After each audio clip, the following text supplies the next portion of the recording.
Hey everybody, this is GGB Cole's Poppers, and we're back on the upset of the day in college basketball. I almost got a huge win yesterday, on Monday. Richmond is that close to losing to Wofford, and it would have been great to start out the week because it's not like I had a choice on that game, so it would have been nice to get a no-brainer. But I don't feel horrible because it was my only chance. I could only pick that game, so kind of had to pick it. So this day is a little bit more difficult to pick a game, though. There are 8 ranked teams playing today, and let's go through each of them individually. Actually, there's more than 8, but 8 teams that are ranked higher than other ranked teams. I believe there's a total of 11 ranked teams playing today. So it's going to be interesting. Let's start out with getting the easy ones out of the way. So 8 games that are between ranked teams. We have ranked teams in them. Let's get the easy ones out of the way. For instance, Nichols at number 2 Baylor. Nichols is never ever going to win that game. You play that game 100 times. Baylor wins it 100 out of 100 times. There's no way. Poor Nichols. But you're not going to compete against the number 2 team in the country.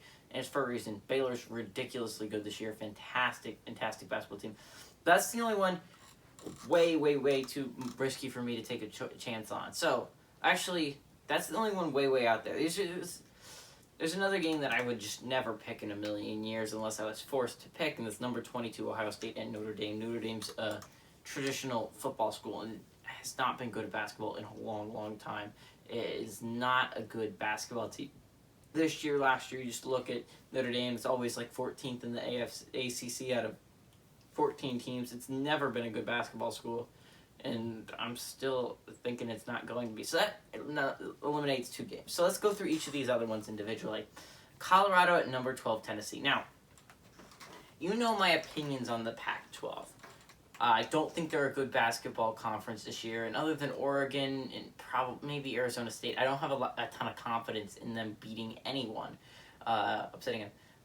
On the other hand, I have yet to see Tennessee play this year. They've played 0 games and have somehow moved all the way to number 12 after 2 or 3 weeks of basketball play. That makes me worried. That makes me thinking that they're set up to fail, you know? You have all these high expectations, and I don't know if it's going to go all the way through for them. I think Colorado's a decent basketball team this year, but it's not enough for me to take a risk on. So let's go to another one that I'm not going to pick either.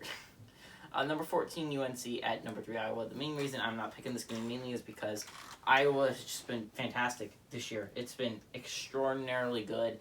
It's Luka Garza is seriously making Iowa a competitor for the national championship this year, and Iowa's just too good for me to pick against them. I don't know if I'm ever going to pick against them this year. They're just too good of a basketball team. And UNC's been too streaky for me. I really love... UNC only has, I think, 1 loss this year, and it's to Texas, and I really think Texas is a really good basketball team this year, but I'm not ready to pull the trigger on betting against Iowa just yet. An 8 o'clock game, Penn State at number 15, Virginia Tech, and this was one I was considering. Penn State's been really good this year, but the loss to Seton Hall worries me. Right now they're sitting at 2-1, which isn't a bad record, but their best win's against VCU. And VCU's typically a playoff team, so that's not a bad win. It's a pretty good win, actually. But the fact is Virginia Tech's been playing at such a high level, and I just don't feel comfortable taking the upset here against Virginia Tech. Virginia Tech's been playing out of their minds. They've been so good this year and honestly look like a top competitor in the ACC. Way better than, I think, Virginia.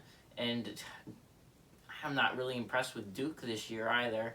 And the Seminoles are ranked lower than them, so I think they're the second highest ranked ACC team. Maybe, possibly. They are really good this year. Wait, they're 1 rank behind UNC, so the second highest ranked basketball team, ACC basketball team heading into this week.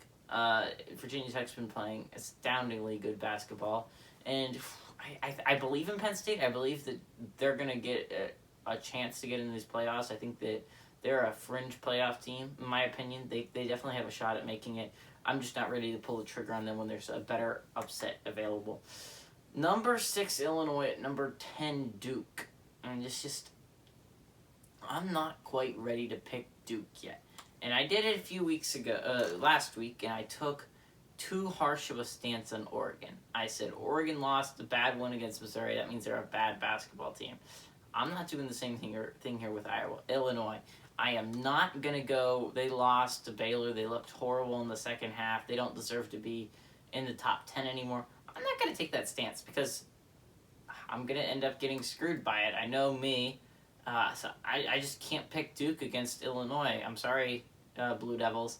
They just, I don't know. Duke has not impressed me yet this year.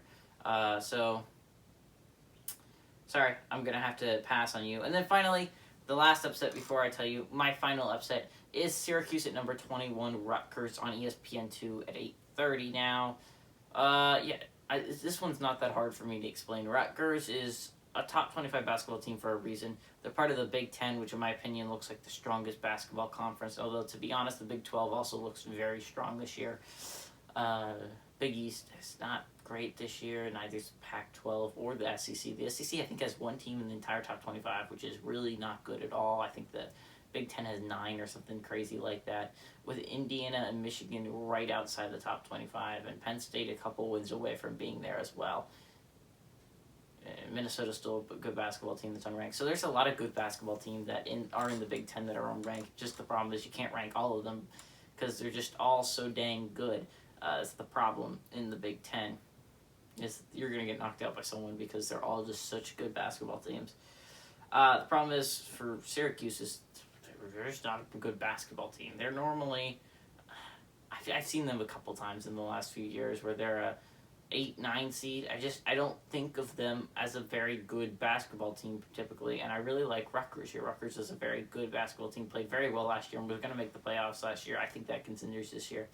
But let's go with my upset of the day. 4 o'clock, number 8, Creighton is playing number 5, Kansas, and number 5, Kansas has not impressed me too much, although they have looked pretty damn good.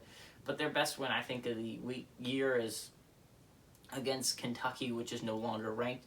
Well, Creighton has looked dominant and looked like a really good Blue Jays squad this year. I really am excited to see Creighton do well. I really think they can pull off the upset here. So give me Creighton. I love Creighton to give me my win. Let's go, Creighton.